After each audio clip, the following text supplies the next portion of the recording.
സാറേ മറ്റേ സാധനം കൊണ്ടുവന്നിട്ടില്ല. മറ്റേ ഊതുന്ന ഇല്ലേ?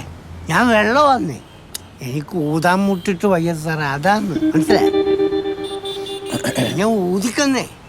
സത്യം പറയല്ലോ, എൻ്റെ കൈ ലൈസൻസ് ഇല്ല, ഹെൽമെറ്റ് ഇല്ല, പാൻ കാർഡില്ല, എന്തിനാ എനിക്ക് ആധാർ കാർഡ് പോലും ഇല്ലെന്ന്. ഞാനൊരു സാധാരണ പൗരനല്ല, ഞാൻ വെള്ളമാകുന്നു. സാറിനിപ്പോ എന്നെ പബ്ലിക് ന്യൂസൻസ് എന്നും പറഞ്ഞ് അറസ്റ്റ് ചെയ്യാനുള്ള വകുപ്പുണ്ട്.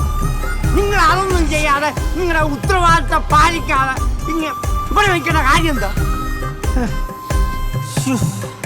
ഇവൻ പണി മേടിച്ചിട്ടേ പോകും. ഇങ്ങനെ ഒരു വികാരവും ഇല്ലാത്ത പോലീസുകാരെ ഞാൻ ആദ്യമായിട്ട് കാണും. സാധാരണ പോലീസുകാർ കണ്ട നിമിഷം അടിക്കും. അങ്ങനെ പോലെ പ്ലീസ്, ഞാൻ പറയുന്നത്